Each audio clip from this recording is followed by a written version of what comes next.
ne veux pas faire une longue introduction, surtout pour laisser la parole à nos intervenants. Et peut-être on va commencer par David pour que tu nous dises la vision de l'assureur par rapport à un sujet qui est finalement un sujet qui revient régulièrement dans l'actualité autour de la gestion des bénéficiaires, où d'ailleurs l'image des assureurs est souvent écornée par ce biais-là, puisqu'ils peuvent être taxés de ceux qui gardent de l'argent et qui ne mettent pas en œuvre toutes les diligences nécessaires pour aller chercher les bénéficiaires. Donc quel est ton point de vue? Quels sont les enjeux pour toi en tant qu'assureur autour de ce sujet? Merci beaucoup David. Très content d'intervenir avec Annabelle. On parlera plus tard de la relation qu'on a eue au travers du pôle Finance Innovation. On a tendance à voir, et même quand on est assureur, on a souvent tendance à mettre beaucoup d'efforts sur la partie souscription. Et finalement, on voit que la partie digitalisation, c'était cette idée de dire on va aller plus proche du client final, on va essayer de mieux le cibler, de mieux transformer les leads, de transformer l'UX. Et l'UX, c'est toujours au niveau de la souscription. Et ce qu'on voit souvent, c'est que la partie sinistre, c'est un peu le parent pauvre de la partie assurance. Alors, je ne crois pas que le sujet va se résumer à les assureurs ne veulent pas payer, parce que je pense que ce n'est pas toujours aussi simple. Parce que finalement, quand on gère des sinistres, on a plusieurs sujets. Il y a des obligations déjà. Il y a d'abord les obligations de l'assuré. Il faut qu'on respecte ce qu'on a signé, un contrat d'assurance. Ce n'est pas quelque chose qu'on a forcé, la signature. Il y a des règles, il y a des définitions de sinistre, il y a des contraintes de déclaration, y compris de déclaration du sinistre, des délais, et ainsi de suite. Il y a des obligations de l'assureur, bien évidemment. C'est-à-dire que quelque part, il faut aussi que l'assureur respecte la réglementation, et notamment en cas de décès, il y a des délais maximum pour faire la recherche des bénéficiaires, il y a des contraintes de déclaration dans des fichiers, enfin bref, il y a tout un processus qui est relativement compliqué. Et puis si ça se passe mal à la fin, c'est quoi? Des réclamations, des litiges, des contentieux, mauvaise image, et puis que les réseaux sociaux, ça déroule très loin. Donc je ne pense pas qu'aujourd'hui le sujet des assureurs, c'est plutôt de ne pas chercher à payer, c'est plutôt chercher à faire appliquer finalement les contrats tels qu'ils ont été souscrits, créés, imaginés. Après, on pourrait discuter si les contrats ne devraient pas évoluer, mais ça, c'est un autre sujet. Mais par contre, la problématique, ça va être de mettre en place un processus de gestion du sinistre qui soit efficace. Et c'est là où, en fait, on voit bien les difficultés pour le faire. On voit bien que la question des délais, c'est un prisme très fort. Et on voit aussi, finalement, que l'expérience client, finalement, elle n'est pas bonne à ce moment-là. Généralement pas bonne à ce moment-là. Et c'est pas que dans la recherche des bénéficiaires, des contrats vie ou des contrats d'essai.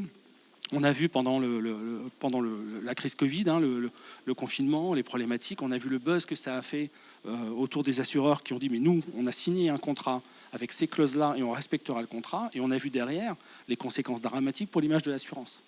Et ça, c'est quelque chose qu'il faut toujours avoir en tête, c'est que finalement, il y a des effets pervers dans la gestion des sinistres, c'est qu'à la fois, il faut processer quelque chose qui est complexe. Ça arrive toujours à un moment où les personnes qui se trouvent en situation de sinistre ou de devoir gérer un décès dans la famille sont à un moment compliqué, avec une charge émotionnelle très forte, et que du coup derrière il faut à la fois respecter une réglementation et puis aussi faire preuve, je dirais, d'empathie, de communication, de clarté. Et c'est là où justement les assureurs ont un travail à faire, et c'est là aussi où je pense que la digitalisation, la tech peut aider ou accompagner en fait ce mouvement-là. Et ça, c'est quelque chose qui est important. C'est qu'aujourd'hui, on a encore beaucoup de process sinistres qui sont gérés par l'humain. Non pas que la tech est mieux que l'humain, c'est pas ça mon échelle de valeur. C'est que quelque part, il faut avoir des humains augmentés pour gérer et pas des process qui sont parfois un peu archaïques, qui vont se heurter à des délais de réception de courrier, à des process de jet compliqués dans les boîtes, à des absences de gestionnaires pour cause de 35 heures ou je ne sais quoi, qui font que les dossiers s'empilent. Enfin, il y a toutes sortes de problématiques dans le process de gestion de sinistre qui sont dus finalement à des problèmes d'opérationnalité sur lesquels il faut travailler, et les solutions technologiques finalement elles peuvent amener à améliorer ça de manière à rendre une expérience client au sinistre peut-être aussi bonne que celle qu'on peut avoir à l'entrée dans l'assurance. Donc c'est à la fois un sujet réglementaire, un enjeu d'efficacité opérationnelle de conseiller augmenté, enfin de gestionnaire augmenté, mais in fine, de toute façon, c'est surtout un sujet d'expérience client, et on va même parler d'expérience du bénéficiaire, qui finalement, dans sa relation avec l'assureur, qu'il le connaisse déjà, ou que ce soit l'assureur d'un de ses parents décédés, du coup, c'est là aussi que va se jouer l'image, et peut-être la manière dont il va réemployer les fonds aussi qu'il va pouvoir recevoir pour la suite. Tout à fait.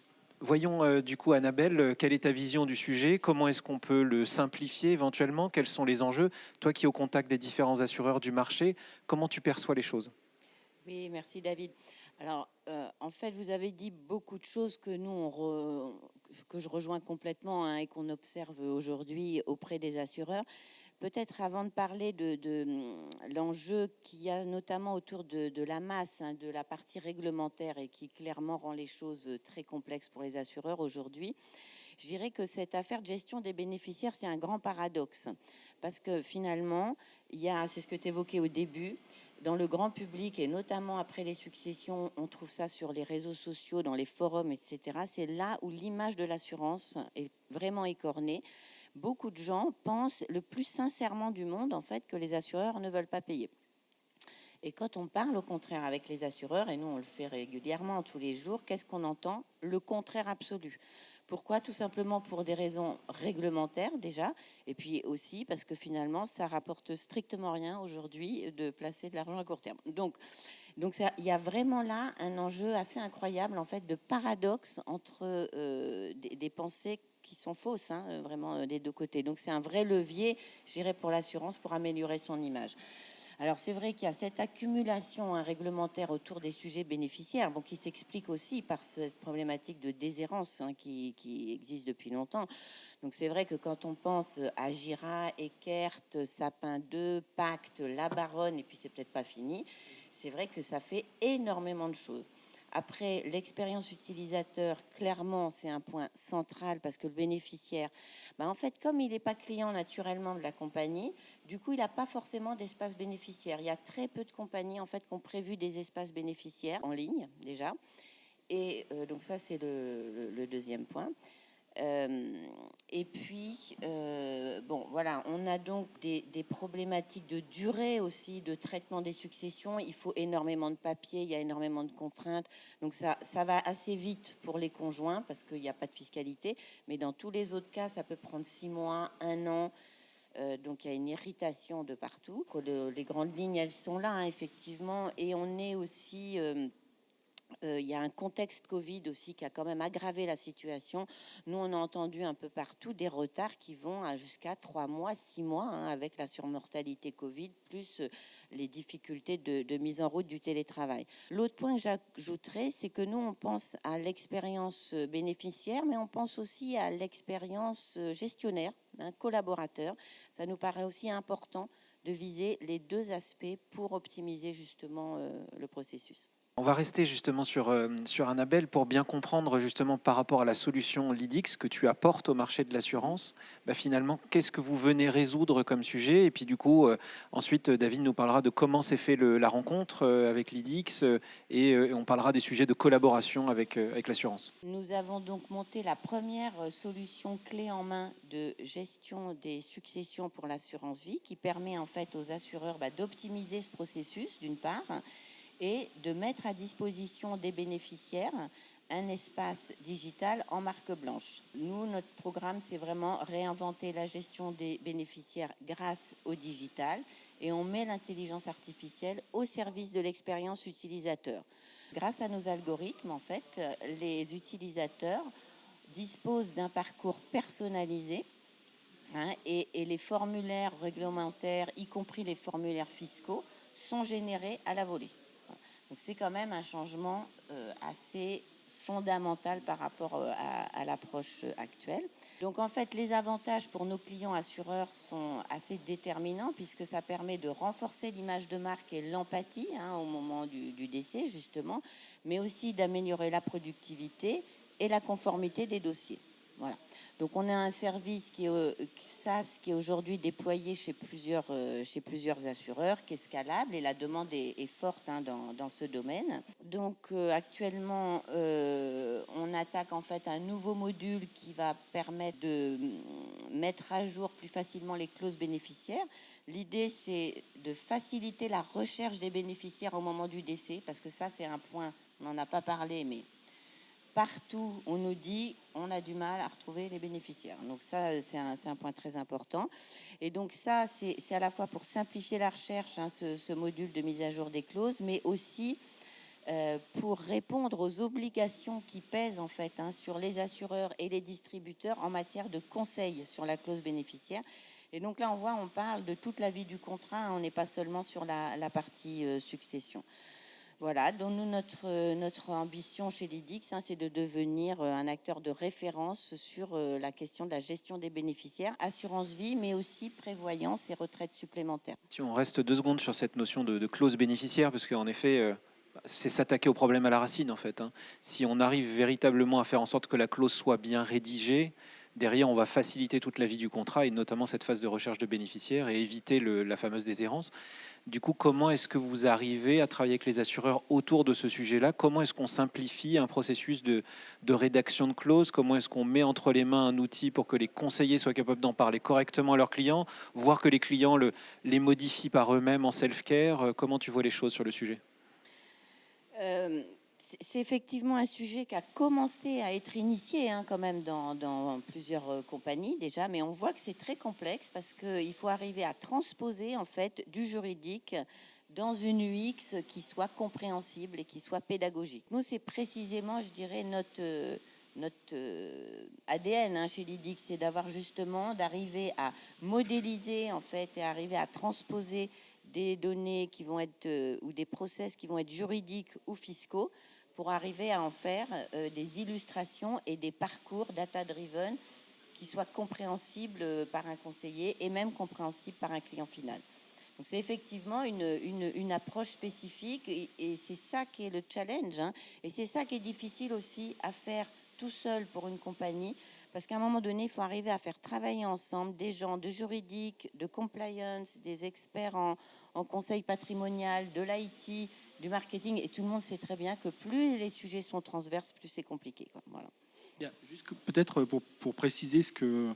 Moi, il y a quand même un sujet, c'est qu'on voit bien aujourd'hui que chez les assureurs, le client, c'est l'assuré, ou souscripteur, en fait. Et que finalement, la problématique des bénéficiaires, elle arrive en fin de course, au moment où il faut finalement payer le sinistre. Et là, on s'affole parce que oui, la clause qui a été rédigée a peut-être été mal faite, ou elle a été faite il y a 10 ans ou 15 ans, voire plus, que derrière, il y a des problématiques de succession aussi, qui vont durer probablement longtemps, le temps de régler tout ça. Et donc, en fait, on s'aperçoit que finalement, ce qui est crucial, c'est-à-dire ce moment, le momentum où on va devoir montrer que l'assureur a de la valeur, finalement, il n'a pas été préparé. Et je pense que c'est un peu ça aussi, ce à quoi l'IDIX essaye de répondre, c'est de se dire, les bénéficiaires à la fin, c'est ceux avec qui on va payer le capital. Et malheureusement, les évolutions des familles, les déplacements, les disparitions ou je ne sais quoi, ou simplement les mutations de systèmes informatiques, des fois aussi, font perdre la trace. Et il y a encore des assureurs qui gèrent quand même des portefeuilles très anciens, qui n'ont pas forcément tous été bien informatisés ou dans les systèmes du moment. Et là, on a un vrai sujet au moment du sinistre. Alors, les contextes réglementaires comme la loi sur la déshérence et tout ça ont obligé les assureurs à faire certains efforts et à rechercher des bénéficiaires et à tenter de régler une partie du problème. Mais l'idée demain, c'est quand même que cette partie-là soit finalement inscrite dans le parcours d'assurance et pas uniquement autour de l'assuré, mais probablement autour avec ses bénéficiaires ou avec d'autres. On parle beaucoup de plateformes, ça c'est le sujet du jour à l'INSURD. Il y a un sujet quand même aussi de penser que dans l'écosystème autour de l'assuré, il y a aussi ces bénéficiaires et à un moment l'assureur sera jugé là-dessus en fait. Annabelle le disait, c'est vraiment un sujet crucial. Et aujourd'hui, quand ça se passe mal, finalement, les réseaux sociaux s'en donnent à cœur joie pour faire un peu de buzz. Et pour le coup, pour l'image de marque de l'assureur ou de l'assurance en général, c'est finalement un problème assez fondamental. C'est un vrai changement de paradigme en fait que tu évoques, puisqu'il y a à la fois un enjeu pour les assureurs d'être capables de penser client et d'être moins push produit et de s'adapter aux clients. Mais tu dis en effet, les assureurs arrivent à commencer à penser client, mais ils pensent à leur assuré et ils ne pensent pas forcément d'emblée au bénéficiaire qui va recevoir les fonds, qui va devoir se renseigner pour savoir s'il y a bien un contrat auprès de l'assureur, auprès de la GIRA, etc. Derrière, comment est-ce qu'il va réemployer les fonds, comment il va déposer ses pièces. Et finalement, si on oublie de penser à ce morceau-là, c'est sûr que dans 30 ans, quand le contrat devra être débouclé, la succession devra avoir lieu, on va forcément avoir des difficultés. Ouais, et j'ajouterais d'ailleurs que le bénéficiaire peut être aussi l'assuré lui-même. En fait, on se rend compte que ce sujet de déshérence, on a beaucoup parlé de l'assurance vie. Pour mémoire, on n'est pas loin des 5 milliards d'euros encore. Mais en fait, il y a le sujet des retraites supplémentaires aussi. Et là, on est à 13 milliards d'euros. Donc là, on est sur un sujet encore plus de volume avec un plus fort impact. Et ça veut quand même dire que ce sujet du bénéficiaire, c'est quand même autant, je dirais, de rente retraite qui sont finalement perdus pour tous ces salariés, notamment d'entreprise, en fait. Mais du coup, est-ce que ça touche pas la manière dont on gère la relation avec son client, globalement, et les points de contact réguliers qu'on n'a pas forcément bien orchestrés, en fait, chez beaucoup d'assureurs encore aujourd'hui? Moi, je te rejoins tout à fait sur le constat, hein. Effectivement, on voit que on est quand même sur un marché où il y a un effet de masse énorme, hein. Il y a plus de 50 millions de contrats. Donc, il faut imaginer ce que ça signifie en termes de charges. Quand on connaît aussi l'ancienneté des systèmes, le fait que ça a été conçu aussi pour des familles et un fonctionnement très traditionnel, je dirais quasiment notarial, en fait, hein. Alors que là, maintenant, on est avec des familles recomposées, on est avec l'adoption du digital par une immense majorité de la population qui a été encore accélérée avec le Covid. Donc il y a vraiment un changement qui est en train de s'opérer. C'est vrai que logiquement, on aurait pu penser que il fallait commencer par la prévention, hein. Nous, en fait, on a quand même commencé finalement par l'outil de gestion des successions. Parce qu'on se rend compte qu'il faut arriver quand même avec... on tient compte, je dirais, commercialement aussi des besoins de nos clients. Et on voit qu'aujourd'hui, c'est quand même ce moment de la gestion des successions où ils sont confrontés au sujet, au retard, au réglementaire, que le besoin était le plus prégnant. Mais on voit que maintenant, on remonte la plotte et c'est la question quand même de la mise à jour des clauses, des coordonnées des bénéficiaires aussi, qui devient le deuxième sujet. Pour terminer cette table ronde, j'aimerais bien vous entendre tous les deux sur la collaboration start-up grand groupe et notamment sur un sujet comme celui qu'on évoque ici. Finalement, comment est-ce qu'on s'y prend? Quelles sont les bonnes recettes de vos expériences vécues à tous les deux sur le sujet? Je peux, comme tu veux. Oui, bon, faut être honnête, c'est pas facile, hein, c'est pas facile. Démarrer from scratch une insurtech, vendre des produits. Surtout nous, on vend des services B2B2C, hein, donc ça veut dire qu'on a vraiment une interface pour les bénéficiaires. Autrement dit, on a tout le sujet, hein, de la sécurité, de la gestion, de la protection des données personnelles. Par conséquent, on est vraiment sur des œufs, hein, et on est face aux grands groupes en général. Donc les assureurs font partie des grands groupes qui ont des contraintes, hein, en termes de sécurité énormes, qui sont quand même plutôt prudents. Je dirais que ça fait partie de leur ADN. Donc c'est pas facile parce qu'effectivement, si vous n'avez pas déjà des références, on est quand même dans un pays qui est plus du rétroviseur, hein, que de regarder devant. Donc si vous n'avez pas déjà des références, c'est quand même assez compliqué de commencer. Bon, heureusement, il y a aussi d'autres facteurs. Je dirais il y a quand même tout le système des POC, des choses comme ça qui permet de démarrer, de mettre le pied à l'étrier. Et puis peut-être le plus important, c'est de proposer aussi des produits à la fois très innovants, clés en main, et qui permettent en fait de faire des tests. Voilà. Donc nous, par exemple, notre outil de gestion des successions, il a une interface qu'on peut initialiser en fait à la mano, même si en principe c'est quand même l'API qui est le plus efficace.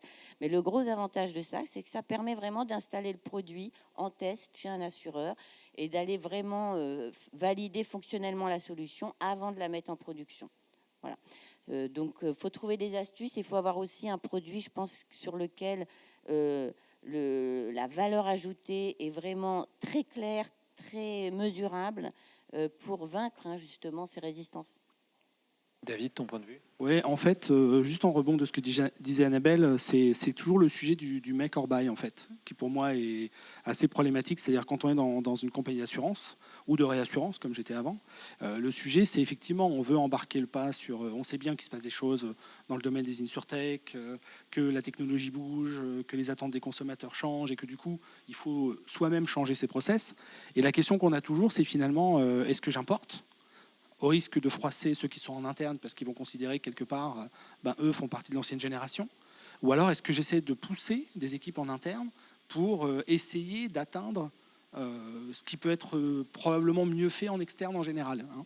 Et c'est toujours cette dichotomie entre je fais moi-même ou j'achète, et après, une fois que j'ai acheté, en fait, comment je l'intègre? Parce que c'est aussi un sujet, parfois pour des problématiques de legacy informatique, les plugs ne se font pas automatiquement. Enfin, c'est ce qu'expliquait Annabelle en disant, nous, on a quand même une solution qui permet, pour embrayer le pas, de commencer à la main avant de dire que ça marchera que quand tout sera bloqué, enfin loqué pardon, informatiquement, c'est quand même quelque chose qui est intéressant parce que finalement ce qui marche souvent, c'est pas la grande révolution, c'est un peu les petits pas pour montrer que ça peut marcher. Parce que quand même en interne, on a quand même des réticences, il y a des craintes qui vont naître. Enfin, après, il y a toujours une dimension qui est sous-estimée, c'est un peu la dimension RH. Dès qu'on veut faire de l'innovation ou transformer des process qui sont établis depuis longue date, évidemment, il y a des craintes. Est-ce que ça va marcher? Parce que je prends une solution, je l'intègre, avant ça marchait, ok, peut-être pas de manière optimale, mais ça marchait quand même. J'intègre quelque chose, demain il faut que ça marche au moins aussi bien qu'avant, voire quand même mieux, puisque entre deux, il y a un coût quand même qui a été mis sur la table. Donc du coup, tout ça, c'est des questions qui ne sont pas forcément simples à résoudre, et ce qui peut ce qui peut peut-être amener certains projets à être un peu abandonnés assez vite, en fait. Parce que le POC, c'est bien, mais il y a beaucoup de POC qui restent POC, en fait. Et donc du coup, l'idée, c'est comment on transforme l'essai. Et là, on voit bien que c'est pas aussi facile. Voilà. Ok. Bon, un grand merci à tous les deux pour vos témoignages. Merci. On passe la main à la table ronde suivante. Merci à tout le monde. Merci.